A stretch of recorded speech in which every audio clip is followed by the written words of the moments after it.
Disons que face à tout cela, on se sent à la fois embarrassé et interpellé. Embarrassé parce que on a le sentiment que chaque fois que l'on parle de l'Afrique vraiment, ce sont les Européens qui parlent. Les Africains, ils ne parlent pas. Et eux, ils ont fini par vendre aux Africains eux-mêmes une certaine idée de l'Afrique. En fait, ils parlent de quelque chose qu'ils ne connaissent pas. Ils parlent de quelque chose qu'ils veulent conquérir, qu'ils veulent s'approprier. Et ils ne savent pas de quoi ils parlent.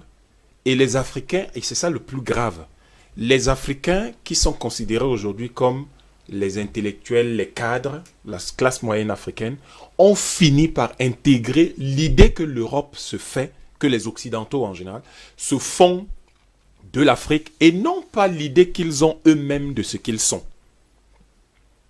C'est ce qui va amener cette grande dame à dire tout ce qu'elle dit. C'est-à-dire qu'en fait, elle a le sentiment qu'on parle d'une chose qu'elle ne connaît pas. Mais il n'y a pas une Afrique. L'Afrique, ce n'est pas un pays, c'est un continent. Quand bien même demain, l'Afrique deviendrait un État, ça resterait un État très diversifié. Un peu comme si vous arrivez en Russie, vous dites les Russes, mais c'est une mosaïque. Vous arrivez en Chine, c'est une mosaïque. Et c'est ça la force de l'Afrique, malheureusement, qui est devenue sa faiblesse.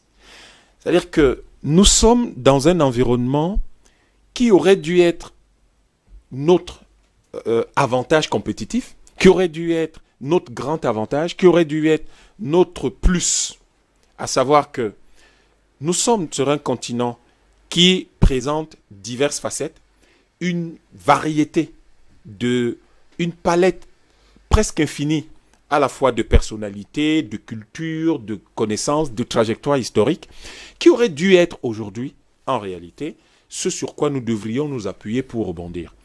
Le problème avec les Européens, c'est que l'Afrique est comme le mauvaise image en psychologie, c'est-à-dire en réalité quelque chose qui joue comme un révélateur pour vous prouver tous les mauvais, pour vous présenter tous les mauvais côtés qui sont les vôtres et finalement toutes vos faiblesses. Mais pourquoi est-ce qu'on a peur de la population africaine?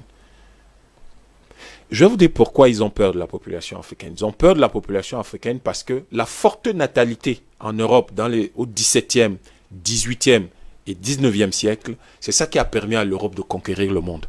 Parce que quand on dit Europe aujourd'hui, dans le sens strictement scientifique et qui resterait démographique, mais l'Europe c'est aussi l'Australie, c'est l'Océanie, c'est l'Afrique du Sud, c'est toute cette ceinture australe, c'est l'Amérique du Nord, toute l'Amérique d'ailleurs, c'est toute l'Amérique, c'est ça l'Europe, parce que c'est le peuplement européen. Mais il fallait une forte natalité pour ça. Vous ne pouvez pas peupler le monde entier si vous faites 1 ou 2 enfants. Et c'est ça qu'on a réussi à vendre, en fait, aux Africains. Pourquoi chaque fois que je viens sur vos plateaux, je vous parle de nos femmes comme étant l'une des clés majeures de la résolution des problèmes de l'Afrique? Nos femmes veulent faire 1 ou 2 enfants. Elles ne font pas souvent attention au fait que nous sommes sur 30 millions de kilomètres carrés, nous sommes sur l'un des continents les plus riches. Et tout au moins, nous sommes sur le continent qui, aujourd'hui, présente les meilleures possibilités de développement. Parce que vous avez, pour le moment, 1,3 milliard de consommateurs qui ne produisent presque rien. De toute façon, l'Afrique produit moins de 5% de ses propres besoins en produits finis. Donc, nous sommes 1,3 milliard de consommateurs inactifs, passifs, qui importent, qui consomment, qui jettent. Voilà un autre problème concret et qui demandent encore de nouveaux produits. Donc, c'est pour cela que cette natalité, à forte natalité africaine, fait peur. La population, lorsque on vous dit qu'en 2050, quand vous avez la moitié de la population mondiale, oui, c'est un pouvoir extraordinaire. C'est un pouvoir extraordinaire. Mais c'est grâce à ça, et les Européens n'ont pas la mémoire courte, c'est grâce à ça que l'Égypte antique, il y a 10 000 ans, a dominé le monde. Parce que l'Afrique, à l'époque, comptait pratiquement la moitié de la population mondiale. Ça veut dire donc beaucoup plus d'hommes en armes. Peut-être qu'on ne fait plus la guerre aujourd'hui avec des canons ou avec des fusils. Mais cela veut dire particulièrement 2 ou 3 choses. La première, ça fait beaucoup plus de cerveau que tout le monde. Donc beaucoup plus de recherche scientifique, beaucoup plus de production intellectuelle que tout le monde. Troisième chose, ça fait beaucoup plus de capacité de projection sur le monde. Donc vous avez la possibilité de conquérir le reste du monde parce que vous êtes plus nombreux. Et donc vous pouvez y aller. Et ils le ressentent dès maintenant avec l'immigration. Ils se disent, l'Europe c'est 600 millions d'habitants, ces gars-là c'est 2 fois plus. Déjà ça fait 2,5 fois notre population. Si ça continue, demain ils seront pratiquement 7-10 fois notre population. Alors là, on sera complètement inondé. Sans oublier également le métissage qui va avec. Le métissage est un phénomène marginal. En réalité, en démographie, c'est un phénomène marginal. C'est pas le cœur de la démographie, de la constitution démographique d'un peuple. De quelles que soient les relations qu'on a, il reste toujours un phénomène marginal. Là où il s'est fait de façon importante. Prenez un continent d'immigration comme l'Amérique du Nord. Vous avez le sentiment qu'il y a beaucoup de métissage là-bas? Il n'y en a pas beaucoup. Parce que généralement, il y a des résistances. Il y a les gens qui ont le sang bleu, il y a ceux qui parlent de l'authenticité, il y a ceux qui parlent de la race pure. Même si les gens ne le disent pas, ils réagissent de cette façon-là. C'est pour ça que vous trouverez que chez tous les peuples, il y a toujours une certaine réticence à aller épouser ailleurs. L'exogamie est un sérieux problème et la plupart du temps, l'endogamie est généralement la règle. Donc, vous avez comme troisième élément essentiel qui fait peur à ces gens-là, c'est que lorsque vous avez le maximum de cerveau, vous avez plus de cerveau que tous les autres, parce que ne l'oubliez pas, la Chine bat l'Occident aujourd'hui parce que, par exemple, la Chine et l'Inde, la Chine à elle seule produit plus d'ingénieurs que tout l'Occident réuni. C'est la même chose avec l'Inde. C'est pour ça que ces pays font problème pour eux. Le Nigeria à lui seul produit presque autant d'ingénieurs que les pays membres de l'euro. Non, pas de l'Union européenne, l'euro. Oui. Quand on prenait l'euro. L'eurozone. Le Nigeria produit pratiquement presque autant de médecins ou d'ingénieurs. Donc les pays comme ça font peur. Et donc quand vous avez la capacité de produire autant, une telle capacité de production intellectuelle, en réalité vous finirez par imposer votre vision du monde aux autres.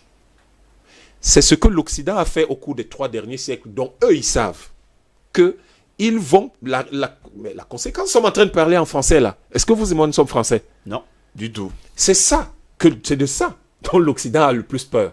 Quand vous imposez votre vision du monde aux autres, vous qu'est-ce que vous faites? Vous les privez. Que vous le vouliez, parce que c'est un phénomène historique mécanique. Vous allez les priver de leurs repères culturels, vous allez les priver de leurs repères spirituels, ils vont adopter votre vision du monde, et donc ils vont devenir purement et simplement des colonisés. Et ils savent que c'est ce que l'Afrique subit aujourd'hui. Donc ils se disent, ça ne prendra pas 4 siècles d'esclavage, 1 siècle de colonisation. 2035, c'est demain. Donc ça prendra 30 ans. En une génération, l'Afrique risque de dominer le monde. Parce que croyez-moi, ce qui fait le plus peur à ces gens, ce n'est pas tant aujourd'hui le fait que demain ils vivront dans un monde dominé par les Africains. Ça peut apporter le bonheur aux gens, les Africains sont hospitaliers, etc. Ce qui fait le plus peur, c'est le retour de bâton. Ces gens-là, nous les avons tués en masse, nous les avons massacrés. Messieurs, mon village a été bombardé au napalm. Nous avons, et il n'est pas le seul, nous avons massacré ces gens-là, des dizaines de millions de morts en RDC, en un seul jour, 5000 morts à Douala.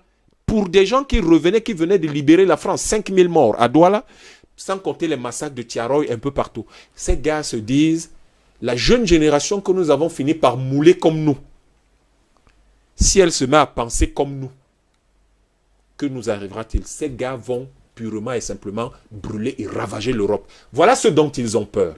Et vous voyez aux États-Unis où maintenant la population noire atteint déjà 25% de la population. Ils ont peur. Mais enfin, espérons tout simplement que nos valeurs à nous conduiront notre hégémonie sur le monde. Il est inévitable. Nous autres Africains, nous sommes sereins.